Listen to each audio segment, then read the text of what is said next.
When Pastor Pat asked me to share my journey of faith, I wondered if I even had a story to tell. Over the past few weeks, hearing Bob and Brad share their heartbreaking journeys, I absolutely know that any challenges, struggles, pain, or loss I have experienced positively pales in comparison. Nonetheless, I'm going to speak from my heart, and I hope to touch yours. My papa was a prolific storyteller, and one of his favorites was a story about a town that was about to be besieged by floods. Everyone was told to evacuate. One man stood firmly in his door. "I've got this." The waters approached the first floor window, and a rowboat came by. "Climb aboard, we'll save you." "No," said the man. "I'm a man of faith. I'm waiting for a sign from God." The waters rose. They're at the second floor window. Another rowboat comes by.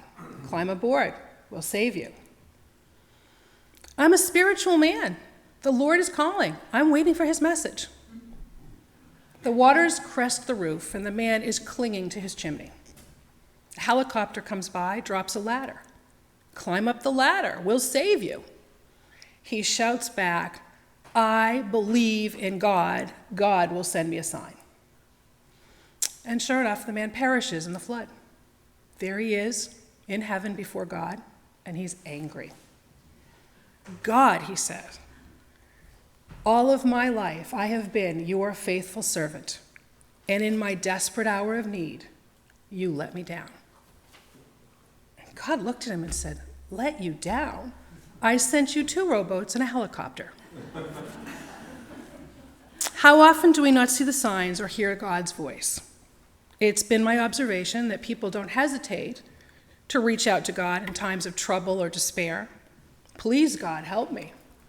And there are times of acknowledgement when one is grateful for blessings. "Thank you, dear Lord." Sadly, others turn away from God, sometimes when they need him the most. How does one keep God ever present in the day-to-day? I was raised in a family of devout atheists. Mine would have made 3rd generation, except for one small detail. While I didn't have a name to associate, I have never, ever in my life wavered in always feeling his presence in my life. Hear these words from Hebrews 11:1. "Now faith is the assurance of what we hope for and the certainty of what we do not see." This bears repeating. Faith is the assurance of what we hope for and the certainty of what we do not see. My dad was a ward of the state. He lived in a foster home from the time he was 3 until he graduated from college, received an invitation that said, "Greetings, you've been selected for training and service in the United States Army." He's fond of saying it took me 30 years to become an overnight success. And the greatest gift my daddy ever gave me was saying, "You can be anything in life you want, if only you want it enough." I argued back and I said, "Well, Daddy, I can't be president." And very matter-of-factly, he said, "Why not?" Well, a woman could never be president. Come this November, I might be looking for a loan. As a scientist, Daddy was steadfast in the belief that the Greeks and the Romans invented God as an answer to unanswered questions. Why does the sun rise and set? Why does it rain? Why are crops more bountiful in some years and not so much in others? Once science had the answers, or so he thought, there was really no need for a God. Interestingly, another better-known scientist named Albert Einstein said that deep emotional conviction of the presence of a superior reasoning power, which is revealed in incomprehensible universe, forms my idea of God. That will continue to be an ongoing debate between Daddy and me. But despite Daddy's absolute rejection of anything even remotely spiritual, he's always lavished upon me an abundance of love and support. He instilled the values of integrity, kindness, compassion, humbleness, always working on that one, patience, finding that nearly impossible to master. My mom was brought up in privilege, but she was determined not to have her children feel a sense of entitlement.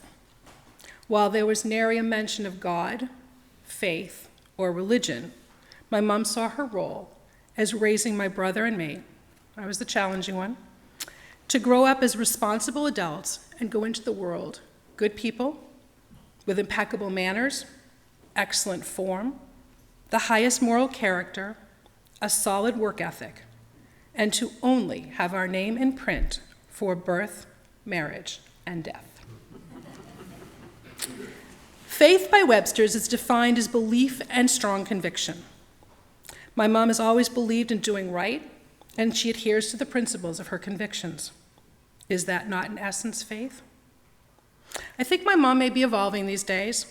She inquires of church, and when I offer to share a particularly compelling YouTube sermon, she listens intently. We have meaningful conversations about the impact of the message, and I'm heartened when she seems to embrace that which has long so been foreign to her. So am I growing up? I was 3 years old, went into the hospital to have my tonsils out. My parents left me in the care of nurses. I was in a cold operating room being asked, "Do you want to smell the orange?" I wonder what would have happened if I had not dutifully replied yes. I should have been terrified, but instead, and I have perfect clarity on this, the feeling of loving arms around me and an overwhelming sense of peace. Then, faith was simply the absence of disbelief. When I was 10, my mom and I were driving through town, and just ahead of us, a car went over the embankment into the edge of the Charles River. "Mummy, we must go back," I pleaded. She admonished me and said, "Karen, it is very bad form to gawk." And I said, "Mummy, I'm not gawking. There's a little girl, and she needs me to comfort her." My mom was startled, and she said, "How do you know that?" And I sheepishly replied, "I don't. I just do." My mom found a payphone, I'm dating myself here, pulled over, reported the accident. The next day, we learned that a mother and her 9-year-old daughter were rescued from their car. I can still remember feeling incredible relief and thoughts of joy for them both. Hear these words from Peter 1:8. "Though you have not seen him, you love him. And even though you do not see him now, you believe in him and are filled with an inexpressible and glorious joy." This bears repeating. Though you have not seen him, you love him. And even though you do not see him now, you believe in him and are filled with an inexpressible and glorious joy. At the age of 11, I went to sleepover camp. On the first night, laying in my bunk, feeling a bit homesick, I think I shed a few tears. Yet I felt familiar, loving arms around me, and there was comfort. On the last night, 2 months later, I was sad to be leaving my new friends. But again, I felt warm embrace and knew all would be well.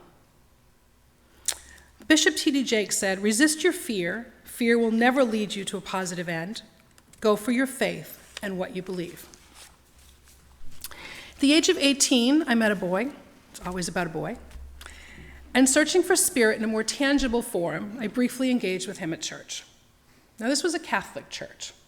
Talk about going from 0 to 60. While the church did provide some answers, I found that it was too steeped in ritual, and I just simply couldn't wrap my head around a religion with tenets that were based on guilt, fear, and shame. So a few years later, when I traded in the boy for a sports car, I was 21 years old. It's a good trade. I was 21 years old and a bit reckless.